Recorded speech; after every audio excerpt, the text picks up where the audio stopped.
Assalamualaikum warahmatullahi wabarakatuh. Salam sejahtera buat kita semua. Semoga kita semua dalam keadaan sehat jasmani dan rohani, tidak kekurangan satu apapun. Amin ya robbal alamin. Oke, Mimin akan melanjutkan cerita Liontin Giok Naganya. Tapi seperti biasa, bantu dulu tekan tombol like dan berkomentar juga Tuan dan Nona. Terima kasih sesudah dan sebelumnya. Bab 1869 sampai bab 1872. Ye Chong tahu bahwa jika masalah ini tidak diselesaikan sepenuhnya, pasangan tua itu mungkin akan dibalas lagi. Oleh karena itu, Ye Chong memutuskan bahwa sambil menunggu orang-orang di sini, yang terbaik adalah berurusan dengan Bos Qi secara langsung. Kemudian, Ye Chong mendatangi pasangan tua itu. Dia pertama-tama membantu pamannya berdiri, menekan pinggang pamannya 2 kali, dan pinggang pamannya langsung sembuh. Kemudian, Ye Chong membetulkan sepeda roda 3 itu lagi. Dia berkata kepada pasangan tua itu, "Kamu pergi dulu, serahkan saja semuanya padaku." Paman dan bibi dengan cepat berterima kasih pada Ye Chong atas bantuannya. Bibinya berkata, "Anak muda, apa yang akan kamu lakukan jika kita pergi? Jangan khawatir, saya akan baik-baik saja, dan kamu tidak dapat membantu banyak di sini. Jadi mengapa tidak pergi saja dulu daripada pergi membeli sesuatu? Kulkas," Ye Chong berkata sambil tersenyum. Paman dan bibinya berpikir begitu, mereka tidak ada gunanya di sini. Namun, bagaimana saya bisa memikirkan untuk membeli kulkas hari ini? Jadi, paman dan bibi itu pergi dengan sepeda roda 3 mereka. Chen Baibai masih berteriak, "Hei, apa gunanya berlari? Beritahu kalian berdua, selama kamu masih di Yucheng, aku bisa menemukanmu. Mari kita lihat bagaimana aku menghadapimu ketika aku kembali." Chen Baibai belum mengatakan apa-apa. Setelah itu, dia ditampar lagi oleh Ye Chong, dan beberapa gigi di mulutnya tanggal. Ye Chong berkata, "Jika kamu ingin membalas dendam, datanglah kepadaku secara langsung. Jika kamu memberitahu aku bahwa kamu menindas orang-orang tua ini lagi, aku akan membunuhmu." Chen Baibai takut dengan kata-kata Ye Chong. Dia menundukkan kepalanya dan tidak berani bersuara. Namun, Ye Chong tahu bahwa Chen Baibai tidak akan pernah menyerah dan membiarkan paman dan bibinya pergi. Oleh karena itu, Ye Chong menjadi lebih bertekad untuk menyelesaikan masalah ini sepenuhnya. Di sisi lain, Zhang Jin dan Zhang Dongsheng masih berada di dalam restoran barbecue. Zhang Jin awalnya ingin mengikuti Ye Chong, tapi dihentikan oleh Zhang Dongsheng. "Apa yang sedang kamu lakukan?" Zhang Dongxie bertanya. Zhang Jin berkata, "Saya akan membantu." "Omong kosong, duduklah. Bagaimana Anda bisa membantu? Anda lihat anak itu begitu sombong. Pasti ada seseorang di belakangnya, kita tidak boleh menyinggung perasaannya. Itu yang terbaik untuk menghindari urusan orang lain." Zhang Dongsheng menunjuk, kata Chen Baibai. Zhang Jin tidak puas. "Tetapi Ye Chong datang untuk membantu, dan saya juga ingin membantu. Saya pikir anak itu hanya ceroboh. Dia tidak tahu bagaimana menggunakan otaknya ketika menghadapi masalah. Dia hanya menggunakan tangannya secara acak. Dia pikir dia sangat kuat. Saya beritahu Anda, dia akan segera menderita kerugian," kata Zhang Dongsheng. Zhang Dongsheng sangat tidak puas dengan apa yang baru saja dilakukan Ye Chong. Zhang Jin tidak setuju. "Ayah, kamu salah mengatakan itu. Menurutku Ye Chong adalah seorang pahlawan. Setidaknya dia berani bertindak berani ketika orang lain diintimidasi dan melawan kekuatan jahat. Dia lebih baik daripada mereka yang pemalu." Zhang Dongsheng ragu-ragu. Zhang Jin juga mengatakannya padanya. Ya, saya tidak dapat membantu Anda, tetapi Anda tidak bisa pergi," Zhang Dongsheng berkata dengan tegas. Zhang Jin mendengus dan tidak punya pilihan selain kembali ke tempat duduknya, terlihat marah. Dia dihentikan oleh Zhang Dongsheng, dan dia hanya bisa melihat situasi di sisi lain melalui jendela tanpa daya. Sekitar 10 menit kemudian, 2 mobil van hitam terlihat diparkir di tempat parkir. Selusin gangster keluar dari mobil, dipimpin oleh seorang pemuda jangkung dengan rambut merah dan anting perak di telinganya. Ketika Chen Baibai melihat orang-orangnya datang, dia mencibir dan menatap Ye Chong. Pandangan itu sepertinya memberitahu Ye Chong, "Kamu sudah mati." Ye Chong melihat sekeliling dan menemukan bahwa orang-orang yang datang adalah sekelompok gangster, dan yang disebut Bos Ki tidak ada di antara mereka. Hal ini membuat Ye Chong sedikit kecewa. Hong Mao menghampiri Chen Baibai dan berkata dengan suara arogan, "Chen Baibai, ku dengar kamu dipukuli." Wajah Chen Baibai bengkak dan dia kehilangan beberapa gigi. Dia tampak seperti telah dipukuli dengan sangat parah, mengerikan. Chen Baibai menunjuk ke arah Ye Chong dan berkata, "Inilah yang berani memukulku, saudara Hong Mao. Kamu harus membantuku membalas dendam." Hong Mao melirik ke arah Ye Chong, meludah dan mengutuk, "Sayangku, nak, kamu adalah luar biasa. Jika ada yang lebih tua di antara gangster ini, mereka mungkin tahu siapa Ye Chong. Namun, orang-orang ini telah bergabung dengan pasukan bawah tanah belum lama ini dan tidak mengenal Ye Chong sama sekali." Sambil berbicara, Hong Mao menghampiri Ye Chong. "Wah, ini bukan tempat untuk ngobrol. Terlebih lagi, kita harus berpikiran publik dan tidak boleh berkelahi di tempat umum. Bagaimana kalau kita pergi dengan teman-temanku?" Saat dia mengatakan ini, Hong Mao membuka mantelnya, memperlihatkan segenggam benda terang di dalamnya. Pisau yang dikendalikan, itu jelas berarti, tidak masalah jika Anda tidak setuju. Tampaknya para gangster ini benar-benar gila. Ye Chong berpikir dalam hati bahwa jika dia mengikuti mereka saja, dia mungkin bisa menemukan Bos Ki ini. Kemudian, dia mengangkat bahu dan mengikuti Hong Mao dengan patuh ke dalam mobil. Banyak gangster berkerumun di dalam mobil, dan kedua van itu pergi. Melihat adegan ini, Zhang Jin ketakutan. "Oh, apa yang bisa kita lakukan? Ye Chong telah dibawa pergi." Zhang Dongsheng mendengus, "Para gangster ini kejam. Saya kira anak itu akan dibunuh kali ini. Saya sudah lama mengatakan itu anak ini terlalu kejam dan cepat atau lambat akan menderita kerugian. Ayah, pikirkan cara, selamatkan Ye Chong," kata Zhang Jin penuh semangat. Zhang Dongsheng berkata, "Apa yang bisa saya lakukan? Mulai sekarang, menjauhlah dari orang seperti ini dan anggaplah Anda belum pernah melihatnya." Zhang Jin cemas, "Nah, bagaimana ini bisa dilakukan, ayah? Kamu harus melakukannya urus ini. Hal." Zhang Dongsheng tersenyum pahit dan berkata, "Xiao Jin, kamu sangat menghargai ayahmu, bagaimana aku bisa memiliki kemampuan untuk membantunya? Tidak, kamu harus membantu." "Bahkan jika kamu tidak mau," kata Zhang Jin. Zhang Dongsheng bertanya, "Mengapa?" Zhang Jin mengertakkan gigi, mengerutkan bibir, dan mengucapkan satu kalimat untuk waktu yang lama, "Ya, saya hamil, itu milik Ye Chong." Setelah mendengar ini, cangkir tehnya di tangan Zhang Dongsheng itu jatuh langsung ke tanah. Apakah kamu bercanda? Kamu dan anak ini, bukan?" Zhang Jin tersipu dan berkata, "Ayah, aku ingin mencari kesempatan untuk memberitahumu tentang ini. Kami sudah memasak nasinya." "Ups, kamu nak, kamu benar-benar membuatku kesal," Zhang Dongsheng berkata dengan gemetar. Zhang Jin, sebaliknya, menundukkan kepalanya dan tidak berkata apa-apa. Setelah setengah menit, Zhang Dongsheng menjadi tenang dan menghela nafas. Kemudian, dia mengeluarkan ponselnya dan berkata, "Hei, Lao Zhao, tolong tarik 5 juta dari perusahaan untuk kebutuhan mendesak." Zhang Jin terkejut ketika mendengar ini. Apakah dia harus membayar sedemikian tinggi harga untuk menyelamatkan Ye Chong? 5 juta adalah uang yang banyak untuk keluarga mereka. Akibatnya, Zhang Jin tiba-tiba merasa sedikit kasihan pada ayahnya, namun Ye Chong harus menyelamatkannya. "Ayah, wajah Zhang Dongsheng pucat. Setelah diberitahu ini, hal yang paling penting sekarang adalah menyelamatkan bajingan itu dulu, dan kemudian aku akan menghadapinya." Zhang Jin mengangguk, merasa tidak bahagia. Kedua van itu melaju selama 2 jam. Mereka melewati pusat kota dari distrik Dongcheng Yucheng hingga distrik Xicheng. Dalam perjalanan, kami juga melewati villa besar Zhou Yutong. Setelah itu, mereka berhenti di depan pintu sebuah gudang yang ditinggalkan.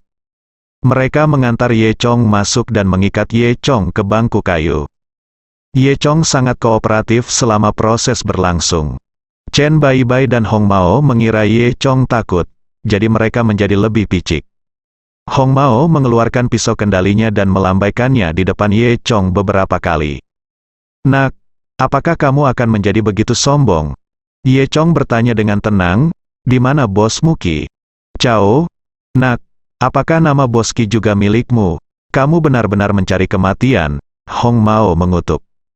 Chen Baibai berkata, "Ya, saudara Hong Mao, anak ini terlalu sombong. Mengapa tidak melepaskan salah satu lengannya hari ini dan memberinya pelajaran di masa depan?" Hong Mao tersenyum, "Lengan bukanlah apa-apa, aku membiarkannya, aku harus melakukannya mengandalkan kursi roda selama sisa hidupku." Chen Baibai berkata sambil tersenyum, "Saudara Hong Mao, kamu masih sangat kuat. Aku akan mentraktirmu beberapa saudara malam ini." Ye Chongxin berkata, "Orang-orang ini sungguh luar biasa sombong." Saat dia berkata, rambut merah sudah berjalan mendekat. "Nak, kamu hanya bisa menyalahkan dirimu sendiri." Saat dia mengatakan ini, Hong Mao mengangkat batang besi dan hendak menghancurkan kaki Ye Chong menjadi beberapa bagian. Saat ini, telepon Hong Mao berdering. Ketika Hong Mao melihat ide penelepon, dia langsung memasang postur yang sangat menyanjung. "Hei, Bos Qi, ya, saya Hong Mao, apa perintah Anda?" "Apa? Oh, ya, kami menangkap seorang anak. Siapa namanya?" "Ya, namanya." Hong Mao masih belum tahu siapa nama Ye Chong. Di sebelahnya, Chen Baibai dengan cepat berkata, "Namanya Ye Chong." Hong Mao dengan cepat berkata ke telepon, "Bos Qi, namanya Ye Chong." "Apa, biarkan dia pergi?" "Oh, tidak, tidak, tidak, aku tidak berani. Aku akan melepaskannya sekarang." Setelah mengatakan itu, Hong Mao menutup telepon. Kemudian, dia memandang Ye Chong dengan sangat aneh. "Wah, saya tidak menyangka Anda memiliki koneksi di belakang Anda, dan Anda benar-benar pergi ke bos kami Qi untuk memohon belas kasihan." Saat dia berkata, dia memanggil kedua adik laki-lakinya dan melepaskan ikatan Ye Chong. Ye Chong bingung. Dia tidak tahu kalau masalah sepelenya telah mengganggu seseorang, dan bahkan meminta bos Qi untuk meminta bantuan. Chen Baibai sedikit tidak puas. "Apa yang terjadi, saudara Hong Mao? Apa yang kamu lakukan? Mengapa kamu membiarkannya pergi? Apakah anak ini memukuli saya dengan sia-sia?" Hong Mao menatap Chen Baibai dengan tidak sabar dan mengutuk. "Apakah kamu begitu buta? Apakah Anda tidak mendengar panggilan yang baru saja saya buat? Jika Anda tidak setuju, pergi dan bicara langsung dengan bos kami Qi." Chen Baibai menjadi pucat karena ketakutan ketika mendengar ini. "Saya tidak berani mengatakan apa-apa lagi. Nak, kamu boleh pergi. Aku menganggap kamu beruntung kali ini. Ingat, jangan terlalu sombong di masa depan," kata Hong Mao. Meskipun Ye Chong tidak tahu apa yang sedang terjadi, dia tidak akan mendapatkan informasi berguna jika dia terus tinggal di sini. Jadi, dia berdiri dan langsung berjalan keluar. Ketika Ye Chong keluar dari gudang, dia menyadari bahwa gudang itu berada di hutan belantara. Di sekitar gudang tidak ada apa-apa kecuali jalan tanah, apalagi angkutan umum. Meskipun Ye Chong berlari kembali tanpa banyak usaha, namun, dia tetap fokus pada dua mobil van yang diparkir di pintu masuk gudang. "Gunakan salah satu mobilmu," kata Ye Chong, berjalan menuju salah satu dari mereka. Hal ini membuat Hong Mao sangat marah, karena menyelamatkan nyawa anak laki-laki ini. Anak laki-laki ini berani melangkah lebih jauh dan menginginkan mobil mereka. "Apakah bisa ditoleransi atau tidak? Kamu sangat tidak berterima kasih." Kamu menendang wajahnya, "Hentikan dia, selama dia tidak membunuhnya. Bukannya kita tidak mendengarkan bos Qi?" Hong Mao mengutuk. Segera, dua anak laki-laki bergegas ke depan sambil memegang pipa baja. Saat ini, Ye Chong sudah berjalan ke pintu mobil. Kunci mobil masih tergantung di dalam mobil, sehingga pintunya tidak terkunci. Saat ini, kedua adik lelaki itu sudah bergegas dan mengangkat pipa baja ke arah kepala Ye Chong. Detik berikutnya, hanya dua bang-bang yang terdengar, dan kedua anak laki-laki itu terbang keluar. Mereka langsung menghantam pintu gudang yang ditinggalkan, menghancurkan pintunya hingga berkeping-keping. Kemudian, kedua orang itu terjatuh ke tanah sambil memegangi perut dan berteriak, "Aduh, aduh." Hong Mao dan yang lainnya tercengang. mereka tidak menyangka Ye Chong menjadi begitu kuat. Lalu kenapa anak ini tidak melawan saat mereka menangkap Ye Chong tadi? Sebelum Hong Mao bisa memikirkan masalah ini dengan jelas, Ye Chong sudah pergi dengan mobilnya. Di dalam mobil, Ye Chong menelepon Zhang Jin untuk melaporkan bahwa dia aman. Zhang Jin masih menunggu Ye Chong di restoran barbecue. Jadi, Ye Chong menyetir sepanjang jalan dan kembali ke restoran barbecue. Begitu dia masuk, dia melihat Zhang Jin duduk di sana dengan cemas. Barbecue yang mereka pesan tadi sudah dingin. Melihat Ye Chong kembali, Zhang Jin menghela nafas lega. "Ye Chong, kamu baik-baik saja. Apakah mereka memukulmu?" Ye Chong menggelengkan kepalanya dan berkata, "Jangan khawatir, aku oke." Itu bagus. Sepertinya ayahku memancingmu tepat waktu," kata Zhang Jin. Baru saat itulah Ye Chong menyadari bahwa Zhang Dongsheng tidak ada di sini. "Jadi begitu, Paman Zhang membantuku. Apakah dia pergi ke Boski untuk memohon belas kasihan?" Ye Chong tiba-tiba menyadari. Zhang Jin berkata, "Saya tidak tahu siapa yang saya cari. Ayah saya menghabiskan 5 juta dan mengerahkan banyak koneksi. Setelah mendapat berita, dia bergegas keluar. Untungnya, saya akhirnya punya waktu untuk menyelamatkan Anda. Saya tidak. Aku tidak menyangka Paman Zhang membayar mahal untuk menyelamatkanku." Ye Chong sangat tersentuh. 5 juta sebenarnya bukan apa-apa bagi Ye Chong, tapi bagi bos kecil seperti Zhang Dongsheng, itu adalah jumlah uang yang sangat besar. Zhang Jin berkata, "Ye Chong, jangan terlalu banyak berpikir, selama orang itu kembali, itu akan baik-baik saja." Dia pikir Ye Chong khawatir tentang bagaimana cara mengembalikan uang itu. Saat dia berbicara, Zhang Dongsheng bergegas kembali. Keringat masih banyak di kepalanya, jelas dia sangat sibuk. "Terima kasih, Paman Zhang. Saya mendengar dari Zhang Jin bahwa Andalah yang membantu saya memohon belas kasihan," kata Ye Chong. Zhang Dongsheng berkata dengan marah, "Berhenti membicarakan ini, semuanya sudah berakhir, ayo duduk dan makan." Nada bicara Zhang Dongsheng sangat kaku, yang membuat Ye Chong bingung. Zhang Jin, sebaliknya, kembali ke tempat duduknya dengan wajah merah dan menundukkan kepalanya. Ye Chong berkata, "Untuk berterima kasih kepada Paman Zhang dan Zhang Jin, aku akan mentraktirmu makanan ini." Melihat Ye Chong masih bijaksana, Zhang Dongsheng sedikit santai. Kemudian, Ye Chong meminta menunya dan memesan lagi. Ini adalah restoran kelas atas dengan hidangan di semua rentang harga. Kali ini, Ye Chong juga secara khusus memesan beberapa hidangan yang sangat mahal. Bahkan Zhang Dongsheng enggan memesan hidangan ini.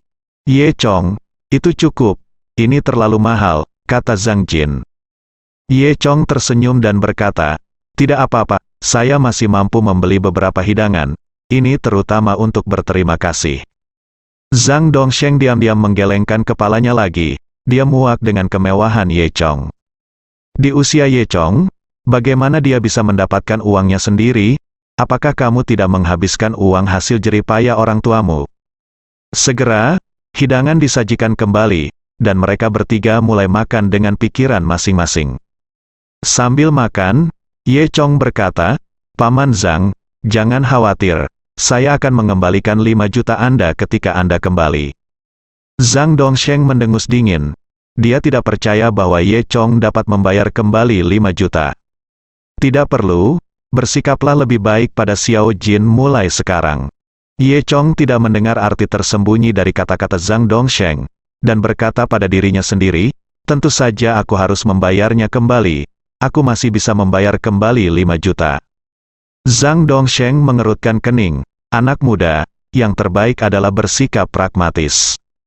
Zhang Jin di sebelahnya berkata, "Saya yakin Ye Chong akan dapat menghasilkan 5 juta cepat atau lambat. Saya percaya Ye Chong, ayolah." Ye Chong menertawakan Zhang Jin. Dia tersenyum dan tidak menjelaskan apapun. Dalam waktu singkat, Zhang Dongsheng telah membuat penilaian yang baik tentang calon menantu di benaknya.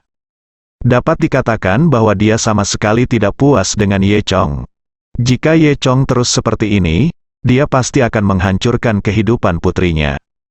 "Xiao Ye, Jangan salahkan pamanmu karena berbicara terus terang.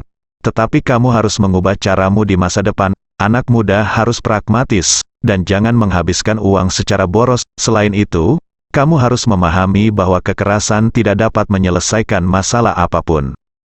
Hanya ketidakmampuan, hanya mereka yang tidak punya pilihan lain yang melakukan kekerasan dalam segala hal. Zhang Dongsheng berkata dengan tulus. Ye Chong tersenyum dan mengangguk, tapi hatinya tidak setuju. Zhang Dongsheng benar, orang yang tidak kompeten akan menggunakan kekerasan. Namun apa yang dikatakan Zhang Dongsheng tidaklah menyeluruh. Mereka yang menggunakan kekerasan belum tentu tidak kompeten. Setelah mencapai level Ye Chong, Anda dapat melakukan apapun yang Anda inginkan, dengan kekerasan atau tidak, sesederhana dan sekasar yang Anda inginkan. Zhang Dongsheng melanjutkan, di masa depan, kamu juga akan menjadi seorang ayah, meskipun kamu dan putriku masih muda, karena kamu berani melakukan hal seperti itu, kamu harus bertanggung jawab. Ye Chong tertegun, apa? Wajah Zhang Jin juga memerah, dan dia segera mengambil jus jeruk dan menyesapnya. Apa hubungannya ini? Paman Zhang, apa yang kamu bicarakan? Ye Chong tampak bingung. Apa? Zhang Dongsheng mengangkat alisnya. Kamu tidak mau mengakui bahwa kamu membuat putriku hamil. Apakah kamu masih ingin menyangkalnya? Ye Chong menjadi semakin bingung ketika mendengar ini, hamil. Di kali ini, wajah Zhang Jin semerah apel merah. Ayah, aku minta maaf, aku berbohong padamu. Ye Chong dan aku tidak punya apa-apa, aku tidak hamil sama sekali. Suara Zhang Jin menjadi semakin kecil. Zhang Dongsheng tertegun pada awalnya, tetapi kemudian dia terlihat sangat bersemangat. Oh, bagus sekali. Saya pikir Anda benar-benar menjalin hubungan dengannya. Itu membuat saya takut setengah mati. Sekarang, dia lupa untuk peduli dengan kebohongan Zhang Jin. Kepala Ye Chong penuh garis hitam. Dia sudah mengetahui apa yang sedang terjadi. Tampaknya Zhang Jin menipu Zhang Dongsheng untuk menyelamatkan dirinya sendiri. Zhang Dongsheng mengira Zhang Jin sedang mengandung anaknya, jadi dia berusaha sekuat tenaga untuk melindunginya. Namun, apakah Anda benar-benar senang dengan Dongsheng sekarang? Ini terlalu tidak sopan. Cepat, ayo makan cepat, kalau tidak nanti akan dingin. Zhang Dongsheng sedang dalam suasana hati yang baik. Sambil makan, mereka membicarakan hal lain. Zhang Jin tiba-tiba teringat Chen Baibai itu, ku dengar, adalah orang yang picik. Apakah dia akan membalas dendam pada pasangan tua itu? Ye Chong mengangkat bahu dan berkata, besok, aku akan menyelesaikan semua masalah sebelum pulang. Ini sekarang sudah larut, dan ayam panggang Ye Chong tidak lagi tersedia hari ini. Dia hanya bisa tinggal di sini selama 1 malam dan membelinya besok, dan juga menyingkirkan Boski. Zhang Dongsheng mendengus di sampingnya dan tidak menganggapnya serius. Dia mengira Ye Chong hanya sesumbar.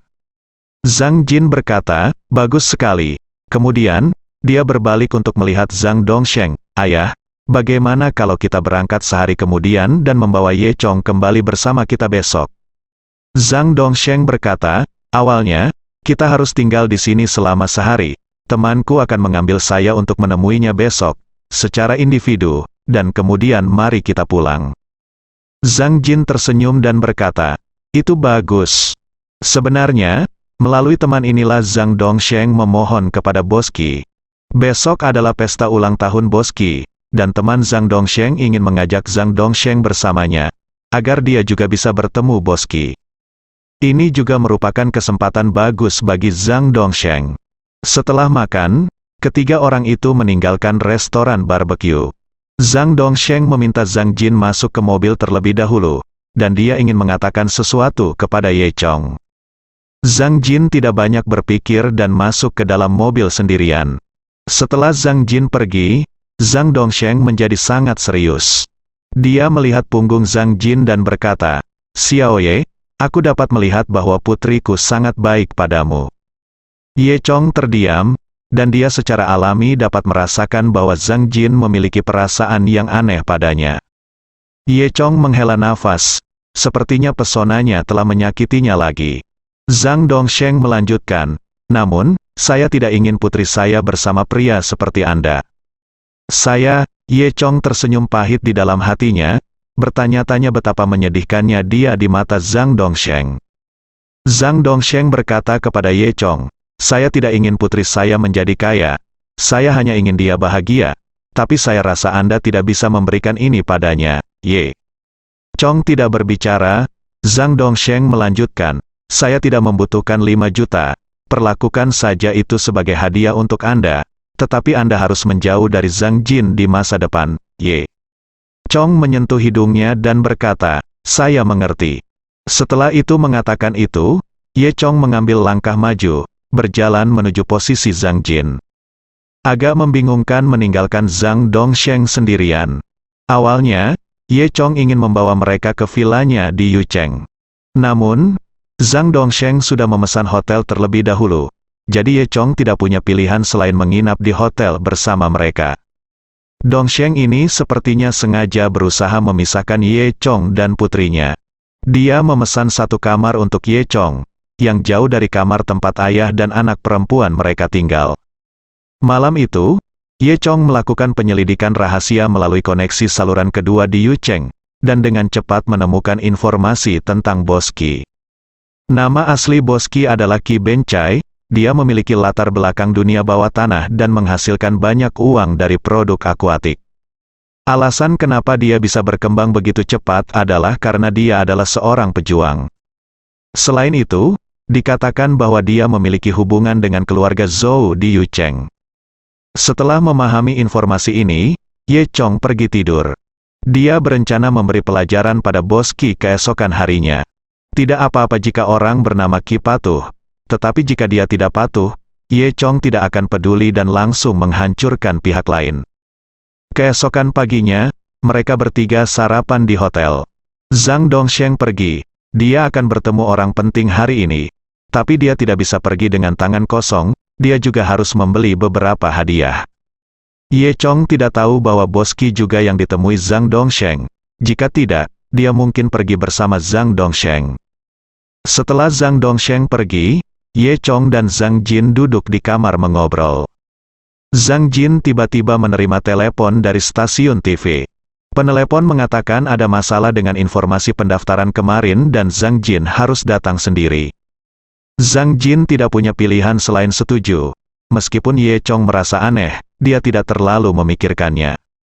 Ye Chong tidak pergi bersama Zhang Jin karena dia harus pergi ke selatan kota untuk membeli ayam panggang, dan kemudian pergi untuk memberi pelajaran pada Qi Bencai. Kalau begitu mari kita bertemu kembali di hotel. Setelah Zhang Jin selesai berbicara, dia mengambil tasnya dan pergi.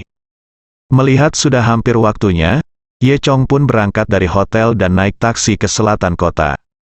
Butuh lebih dari 40 menit bagi Zhang Jin untuk tiba di stasiun TV. Kemudian, Zhang Jin mengikuti lokasi yang disepakati melalui telepon dan sampai di sebuah gedung kecil di belakang gedung stasiun TV. Ini adalah studio foto yang sudah lama ditinggalkan. Zhang Jin ragu mengapa dia memilih tempat ini. Ketika dia masuk, dia menemukan dua pria kekar sedang duduk di dalam ruangan. Kedua pria berbadan besar ini sama-sama terlihat galak, yang satu jongkok di tanah dan yang satu lagi duduk di sofa. Orang yang duduk di sofa menyilangkan kakinya dan bertanya, "Apakah Anda Nona Zhang?" Zhang Jin berkata, "Ya, apakah Anda mencari staf saya?" "Ya, kami mencari Anda, ikutlah dengan kami." Zhang Jin bingung, "Mengapa saya harus ikut dengan Anda? Bukankah Anda baru saja mendaftarkan informasi identitas Anda?" Berhenti bicara. "Omong kosong dan ikut kami." Pria besar yang berjongkok di tanah berdiri. Zhang Jin memiliki firasat buruk di hatinya dan mengambil langkah mundur. "Tidak, aku tidak akan pergi bersamamu." Pria besar itu berjalan menuju. "Zhang Jin, itu tidak terserah padamu." Zhang Jin bereaksi dengan cepat dan berbalik lari saja. Namun, dia bukan tandingan kedua pria besar itu. Setelah beberapa langkah, dia ditangkap oleh pria besar itu. Dua pria bertubuh besar memegang erat Zhang Jin, lalu menutup mulut dan hidung Zhang Jin dengan handuk yang diberi obat. Dalam beberapa detik, Zhang Jin pingsan. Yikuyu, Yucheng, pusat kota, restoran Wan Shu Yuan yang mewah. Lantai 3 restoran telah dipesan hari ini. orang yang memesan tempat itu tidak lain adalah Qi Bencai, bos Qi terkenal dari Yucheng. Tentu saja, yang disebut orang terkenal, hanyalah orang kelas menengah di Yucheng. Di antara kelas atas di Yucheng, seperti keluarga Zhou, keluarga Luo, dan keluarga besar lainnya, mereka hanya memandang rendah Qi Bencai. Hari ini adalah ulang tahun Qi Bencai yang ke-41. Banyak orang yang diundang dan suasananya megah. Saat ini, jamuan makan belum dimulai. Qi Bencai sedang duduk di ruang tunggu di belakang aula, merokok dengan santai. Di sekelilingnya, sekelompok adik laki-laki berdiri dengan hormat. Rambut merah kemarin ada di antara mereka. Pada saat ini, seorang pria kuat berjas masuk, dan dia adalah pengawal pribadi Qi Bencai. Orang kuat itu mengucapkan beberapa patah kata di telinga Qi Bencai. Qi Bencai sangat gembira setelah mendengar ini dan bertanya, di mana dia sekarang? Kami telah menangkapnya dari stasiun TV, kata orang kuat itu. Hehe, bagus sekali, hari ini ulang tahunku, aku tidak menyangka akan mendapat hadiah seperti itu, kata Qi Bencai sambil tersenyum. Ternyata acara favorit Qi Bencai adalah Boys and Girls Rush for Money. Saat dia menonton acaranya kemarin, dia sekilas jatuh cinta dengan salah satu gadis. Jadi, hari ini dia mengatur seseorang untuk menculik gadis itu kembali. Kebetulan sekali, gadis ini tak lain adalah Zhang Jin. Qi Bencai berani melakukan hal seperti itu di siang hari bolong, yang menunjukkan bahwa kekuasaannya di Yucheng masih sangat menakutkan. Banyak orang mengetahui bahwa Qi Ben adalah penyakit kanker, namun tidak ada yang berani merawatnya. Saat ini, Qi Bencai sedang memikirkan tentang apa yang akan terjadi di tempat tidur, ketika adik laki-laki lainnya datang. Bos Qi, pesta ulang tahun akan segera dimulai, silakan pergi ke ruang perjamuan. Qi Bencai mengangguk puas, lalu berdiri dari sofa. Dia menghisap cerutunya lagi, lalu melemparkannya ke samping, menyenandungkan sebuah lagu, dan memimpin jalan menuju pintu. Di belakangnya, sekelompok adik laki-laki mengikuti dengan hormat. Saat ini, ruang perjamuan restoran sudah penuh dengan orang. Zhang Dongsheng juga ada di antara mereka. Dia datang ke sini bersama teman-temannya. Hari ini dia ingin memanfaatkan kesempatan ini untuk berkenalan dengan bos Qi dari Yucheng. Setelah tiba, Zhang Dongsheng menemukan bahwa dia dapat menyebutkan nama banyak orang di ruang perjamuan. Mereka semua adalah karakter yang diketahui Zhang Dongsheng, tetapi mereka tidak mengenal Zhang Dongsheng. Di level Zhang Dongsheng, sebagian besar orang yang menghadiri pertemuan hari ini adalah orang-orang yang perlu dia senangi. Oleh karena itu, Zhang Dongsheng tampak sangat gugup. Saat dia sedang berbicara dengan temannya, dia melihat pintu belakang lobi terbuka dan sekelompok orang keluar. Salah satu pemimpinnya adalah Qi Bencai. Melihat Qi Bencai muncul, semua orang segera terdiam dan memandang Qi Bencai dengan tenang. Qi Bencai berjalan ke atas panggung dan berkata sambil tersenyum, "Terima kasih semuanya telah datang ke pesta ulang tahunku. Mereka semua adalah teman. Kalian semua makan dan minum enak hari ini." Penonton bertepuk tangan dengan hangat. Setelah itu, pembawa acara jamuan makan datang dan mengikuti proses jamuan makan sambil menyanyikan lagu selamat ulang tahun serta mengangkat kue besar dan menara sampahnya. Semua orang mengucapkan selamat ulang tahun kepada Qi Bencai secara serempak. Semoga dia diberkati seperti Laut Timur dan hidup selama Pegunungan Selatan. Setelah melalui proses, ada waktu luang untuk jamuan makan. Selanjutnya, orang-orang terus berlari ke arah Qi Bencai untuk bersulang. Qi Bencai ini juga orang yang cakap, dia bisa minum 1000 gelas wine, dan jika ada yang datang kepadanya, dia akan menuangkan wine ke perutnya satu persatu. Zhang Dongsheng telah memegang gelas anggur dan telah mempersiapkannya sejak lama. Namun tidak ada kesempatan untuk melangkah maju. Akhirnya setelah bos gendut itu pergi, tidak ada seorang pun di sekitar Qi Bencai. Saat ini, Zhang Dongsheng melihat peluang itu, menarik napas dalam-dalam, lalu mengikuti temannya ke Qi Bencai. "Hei, Bos Qi, saya ucapkan selamat ulang tahun," kata teman Zhang Dongsheng. Qi Bencai melihat dan berkata, "Oh, ternyata itu Xiao Yuan."